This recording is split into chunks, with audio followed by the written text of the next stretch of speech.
Welcome back to another episode of Heartcore. As you can probably see if you're watching this either on Spotify or on YouTube's, we're here. I can touch her. Okay. That was my nose poked. Hi, Miko. Hi, Celestina. It's nice to be here with you in person. Honored. Today, we are coming at you from lovely, very, very rainy Brighton Beach, UK. You probably didn't need to know all those details, but I feel like we usually say where we're at. And it also feels weird not looking at you and having to look at the camera. So we'll figure out what's going to be most appropriate for this episode. If you're listening and not watching, sorry for all of this, but this is new for us. So it is. We're myth busting today.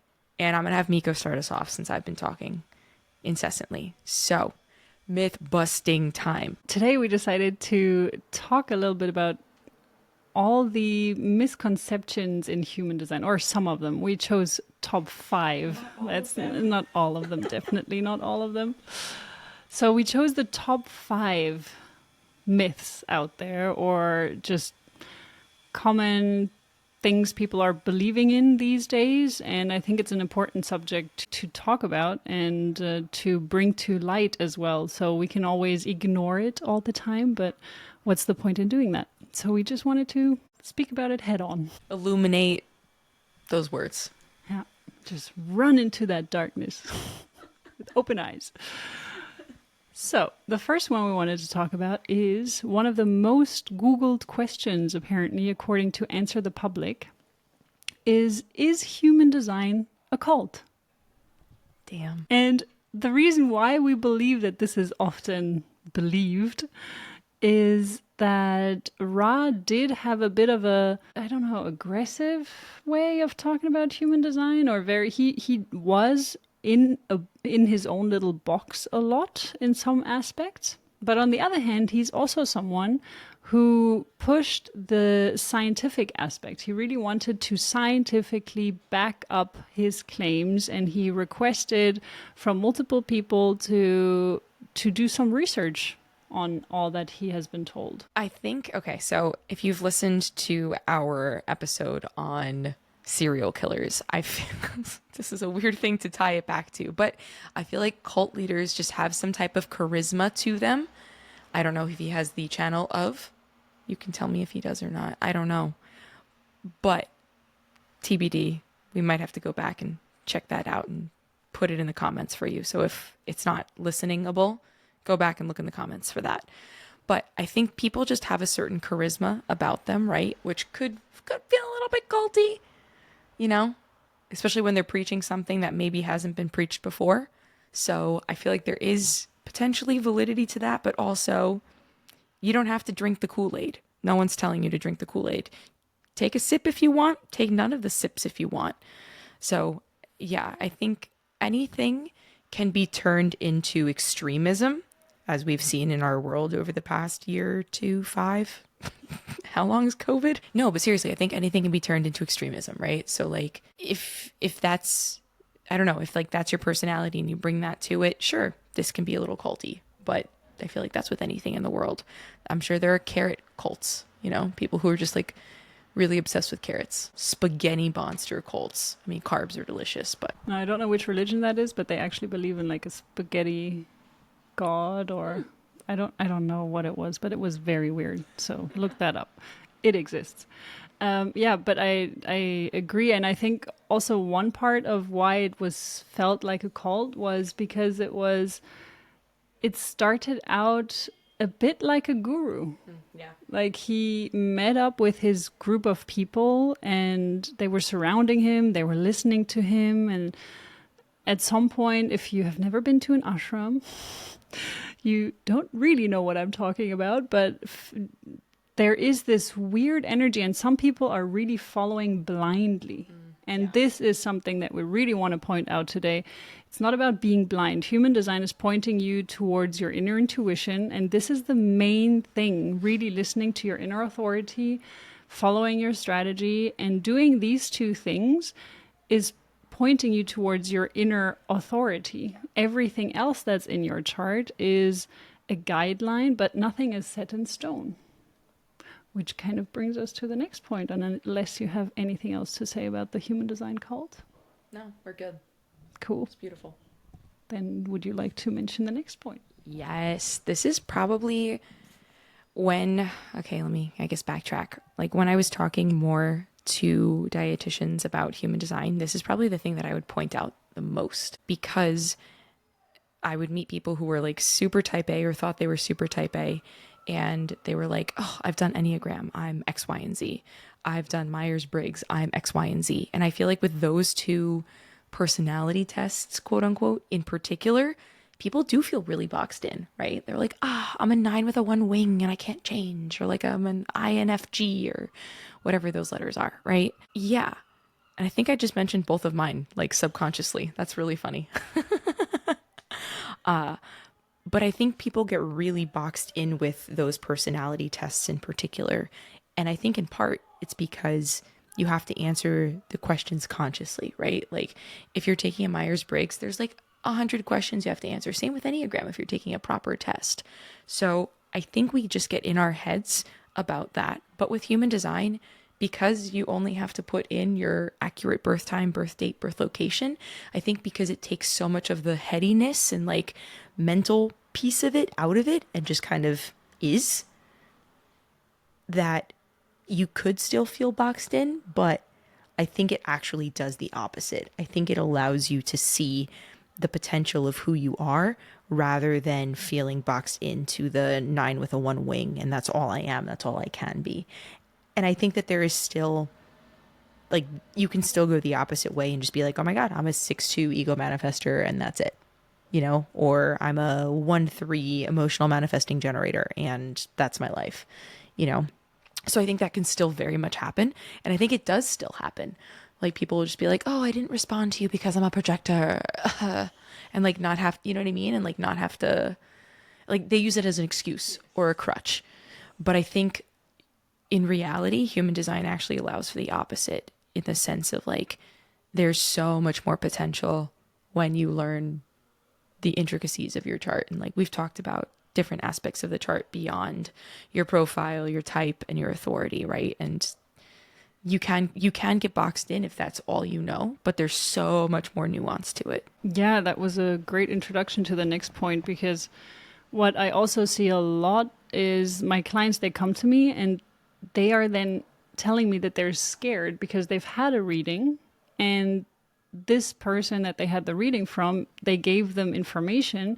And it's very interesting because what I have experienced is that sometimes you would say something as a reader and the client would focus on that, but you just gave it as an example. And that's why I'm being super careful in what examples I give. And I'm being very clear in this is an example. It's not talking about you per se, but it's just also making it more understandable in some ways, providing examples. So I think the beautiful thing about human design is that it's actually very open. It's giving you directions in and understandings in who you are. So a lot of times at the end of the reading, my clients would say, oh my God, I'm not crazy. No, it's you. It's normal for you. And yeah, and this is a really beautiful thing to see. But on the other hand, the thing that is also often forgotten is even the open spaces is still in you. Because you're still experiencing these energies from time to time. It's just less consistent. So understanding and knowing all of the gates and the philosophy behind it, I think it's super impactful just for you to understand humanity as a whole, the shadows and the positive aspects of it, but also equally understanding yourself, whether it's consistently defined in you or just sometimes popping in and out because of planets or people that are joining your life. You personally will probably also understand that some people trigger you more than others. Others make you feel like you can express yourself more easily. Others make you feel clogged in the throat or in your emotions, or there are just many, many different ways of how this can show up. And this feeling boxed in, or also having human design quote unquote experts saying that you are this and that's it, like you have to do this and you have to follow that. I find that super dangerous. Yeah. So if you ever hear that someone is telling you this is who you are, there's no wiggle room, there's no choice, there's always choice, always. You always can choose if you want to go to the shadow or to your potential. And yeah. Fantastic.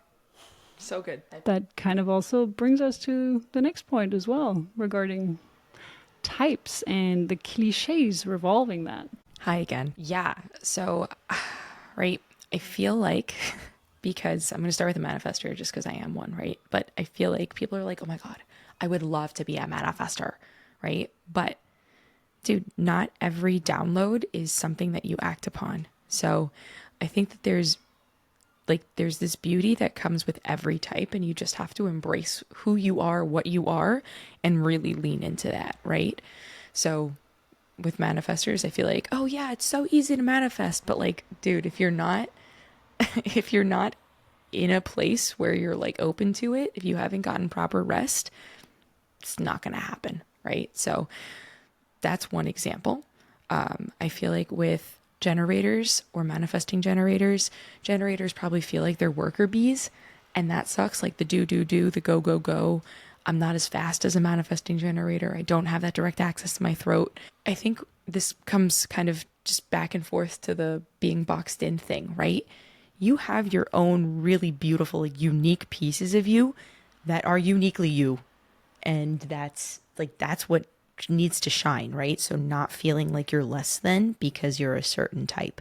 So yeah, if you're a generator out there, you may feel like a worker bee, but like doing things that really excite you and like really like light you up and you feel that fire within you, that's what you're supposed to be doing. So if you're not feeling that in your job and you are feeling like a worker bee, it's not for you. Same with manifesting generators, kind of a sprinkle of like a generator / manifester up in there, right?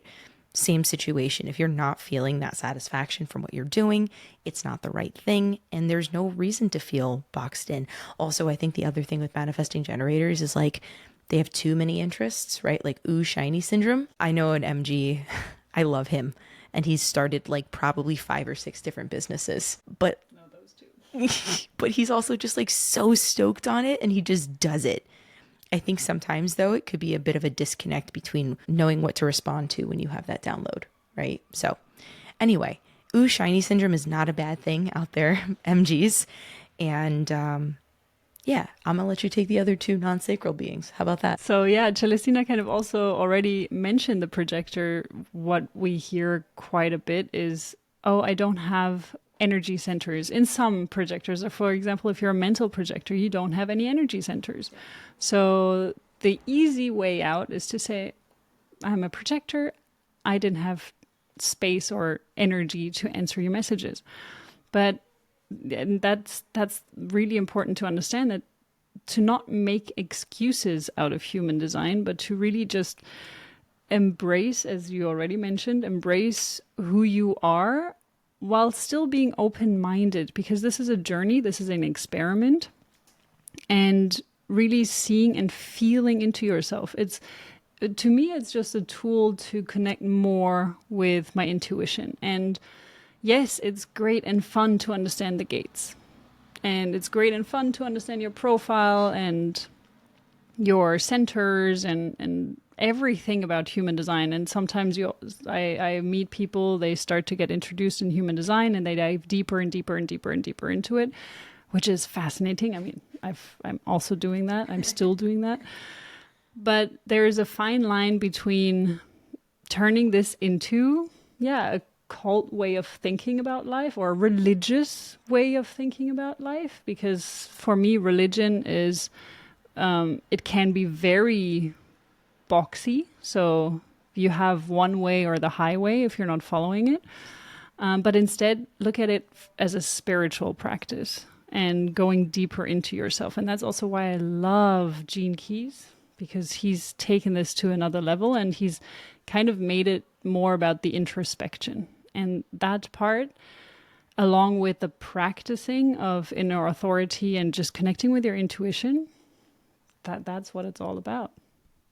So projectors, circling back, one of the things is that Projectors think that they should just sit around twirling their thumbs and waiting for the invitation. Yeah, like Celestina is doing right now. Just a visual for everyone watching.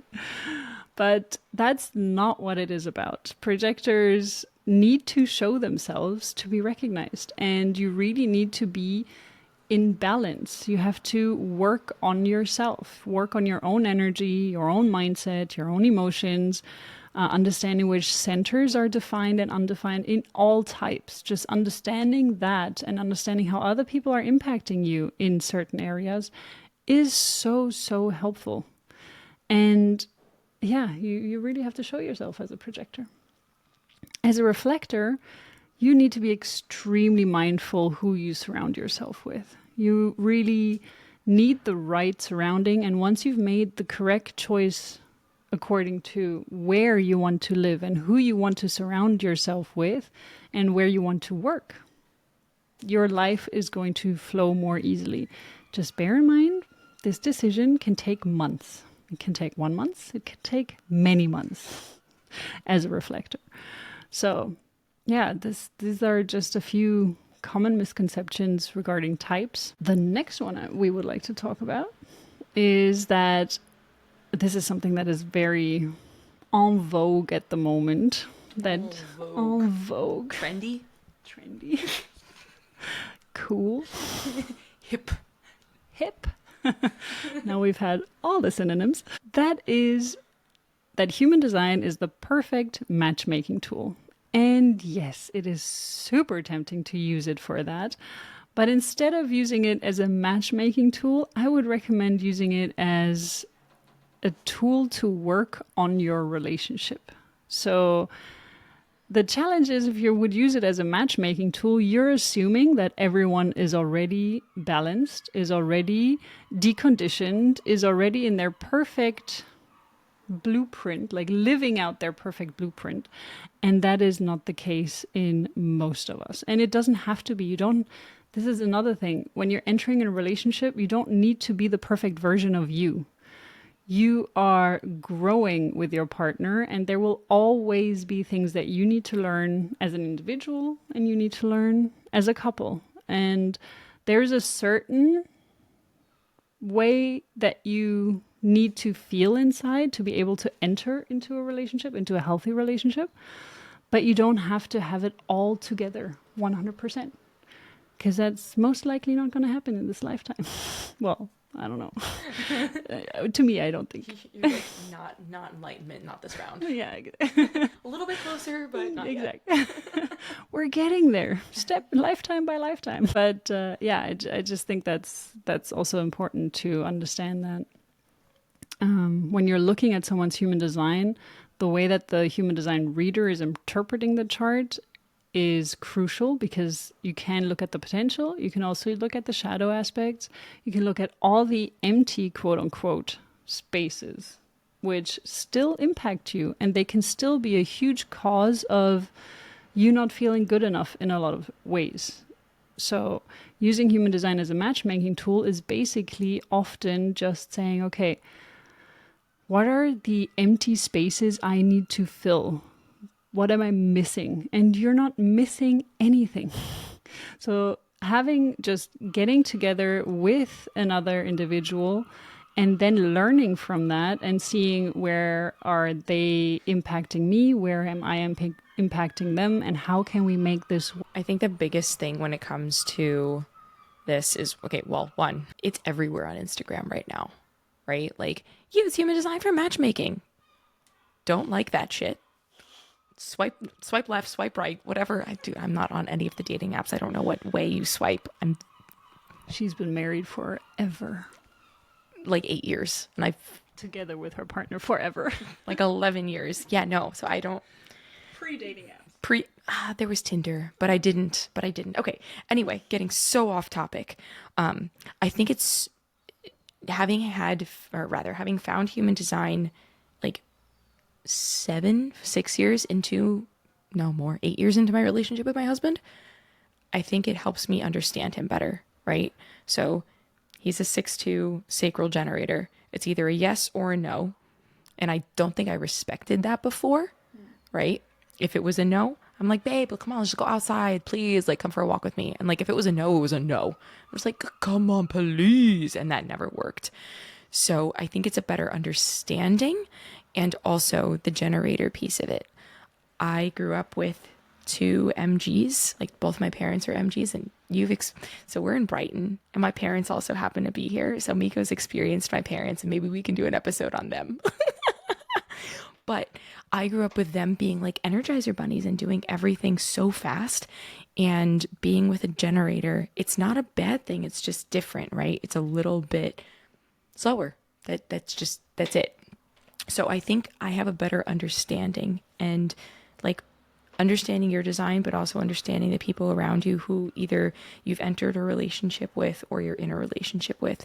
Understanding their design is just phenomenal in understanding interpersonal relationships, whether it's, again, like a romantic relationship, friendship, co-workership, to game changer for family, game changer for running a business. Let me tell you, understanding other people's strengths, weaknesses, how they can support each other, fucking game changer.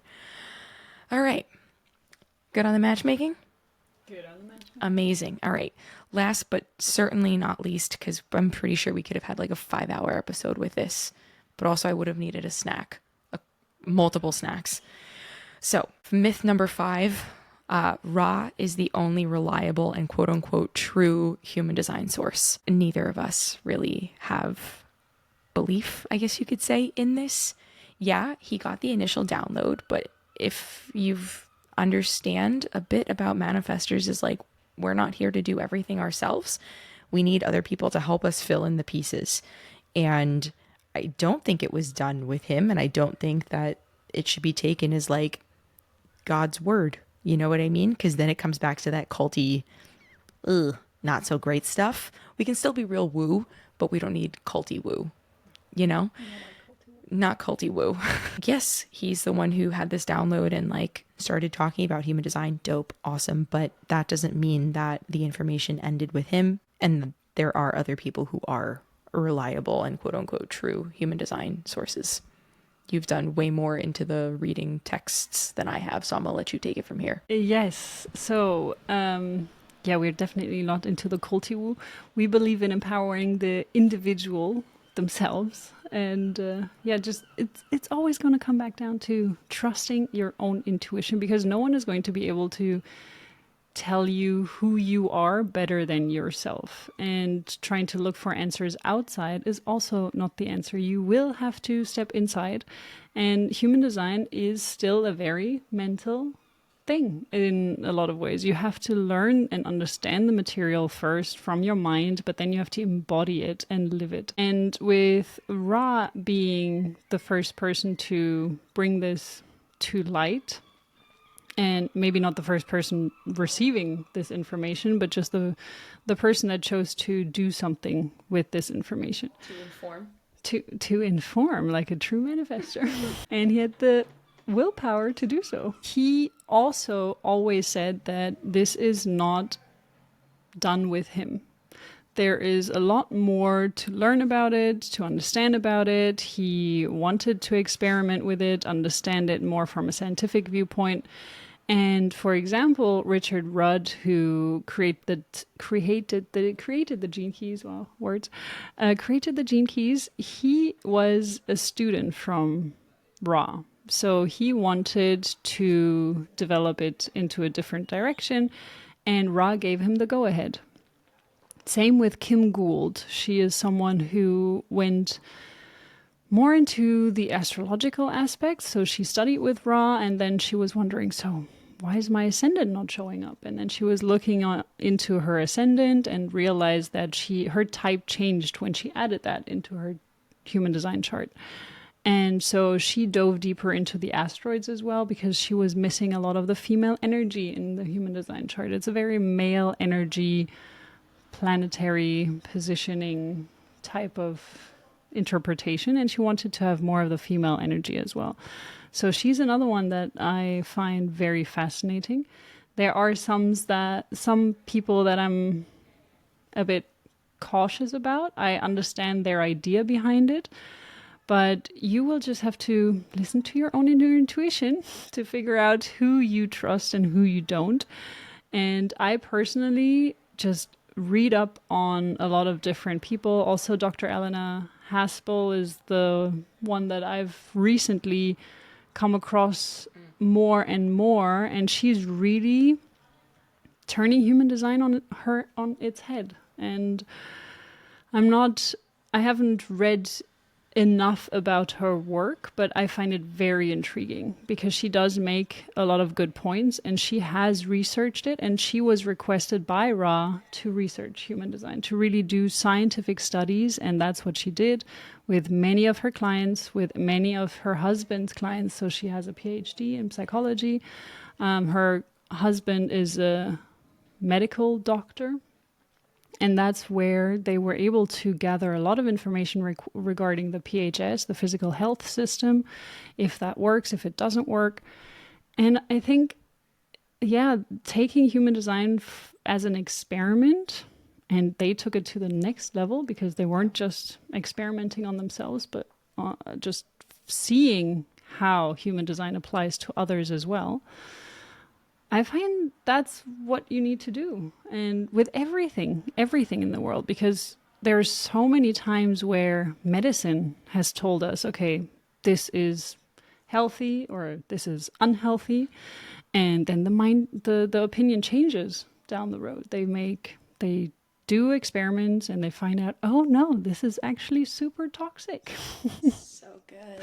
So yeah, and most recently, Corona pandemic, there were a lot of very strong opinions and things changed.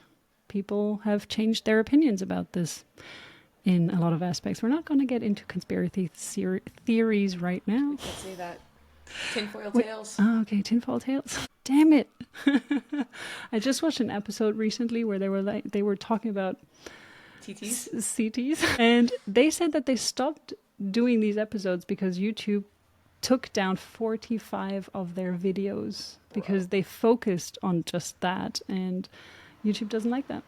So yeah, it's better to call it TTs or CTs or... You can't say it. You're right. But then they did a countdown, and they were like counting how often they were saying CTs, and let's see how long that video is going to be up for. Anyways, that's all we got, guys. Thank you everyone for listening and watching if you've been watching. And it was a pleasure being here with you face to face. I wish we could do that again. All right. Well, see you next time, guys, from somewhere in the world. Bye, everyone. Ciao.